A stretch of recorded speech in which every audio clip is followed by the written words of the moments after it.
Hey guys, it's Quinn, and with Mockingjay Part 2 recently released, today we're taking a look at the Hunger Games franchise, its good and its, well, bads. Now, I haven't seen Mockingjay Part 1 because I'm personally against splitting the book up into two films, so I sort of boycotted it, and I forgot to see it. And because I knew exactly what was happening in Part 2, I'm pretty sure it was useless. But anyways, let's crack at it. Now, starting with the first film, The Hunger Games, it was a great film if you forget that Battle Royale doesn't exist. And for those of you not familiar with the film, Battle Royale is a Japanese action film that follows an extremely similar and, in my personal opinion, a much more interesting plot to the Hunger Games. Now, the reason this is a problem is because the original Hunger Games just feels kind of, and go with me on this, trite and kind of boring because you have already felt that exact same danger, the feeling that you get when you watch the Hunger Games by watching Royale. And because I saw Battle Royale first, Hunger Games just felt sort of like the little brother trying to be like the big brother,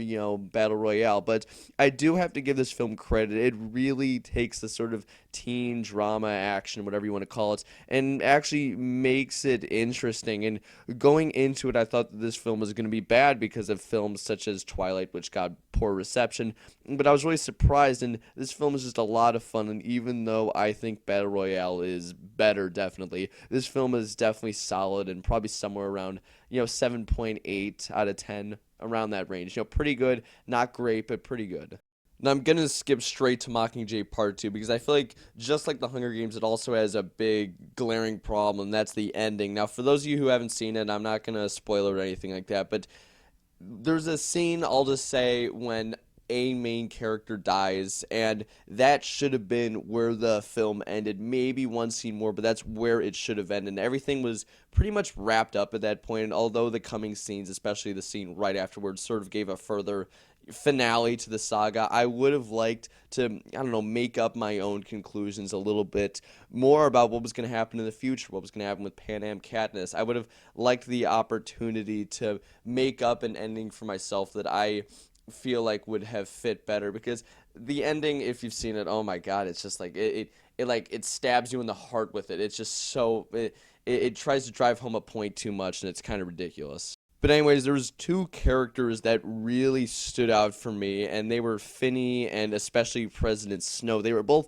just perfect for what their scenes called from them, and in every way, Finney balanced the awesome cool guy persona. Snow was equally awesome in how he created this demented, but at the end of the day, just sort of, I guess, tired character, dictator, if you will. But both of them kind of demand respect in some way, and I feel like that's how this film was able to pull it off. I like the fact that it was able to pull it off by sort of balancing, like, one scene had Finney, one scene had Snow. It was a great balance between the two. And I think the handling of Peter was really interesting. And even though his actions, I feel like, only occurred to add extra drama, like, it didn't contribute anything to the story for me at all, except for some quote unquote, cute lines at the end. I like the fact that they had the tenacity to sort of make PETA a villain. And I can't think of any film besides maybe GoldenEye with 006, how the, main character is sort of turned into a bad guy, and how the protagonist has to, like, deal with that new dynamic. He knew him as a good guy, knew him as a bad guy, sort of how Katniss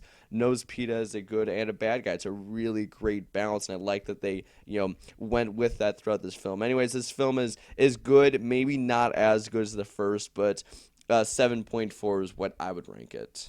Then we get to Catching Fire, which hopefully we can all agree is the best film in the franchise because it just has so many characters that are interesting, and I love how they really mix the age groups of old and new into one big battle. One thing I've always been curious about is what would happen if there's like a 50 or an 80-year-old involved, and I'm glad that that question is finally answered. But one question I've always had with this film is that how is it possible that every single district had a male and female winner? Like, there's only been 74 Hunger Games up to this point. How is it possible that every district's had a winner in both age groups? You'd think that, like District 2 or something like that would have like a dynasty at one point, and that, other districts would be cut out, but that's just me.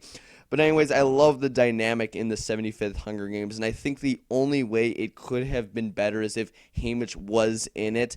And I know later on it's important that PETA was involved. It's just, for me would have been so much more fun because Hamish is such a badass. I wanted to see what he was capable of. But anyways, the stages are awesome. The dynamic of the characters is super cool. I love how they work together and the alliances they have. And even better, we get good old Felix Leiter in there as a genuine badass. This film's good, and this film for me is probably an 8 out of 10. So overall, although this series is far from perfect, there is a lot to love. Although I can promise you that part 1 of Mockingjay was practically worthless as a film because it didn't change part 2 for me at all. The rest of the series is just a lot of fun. It's not Citizen Kane, but I liked it, and that's all that matters.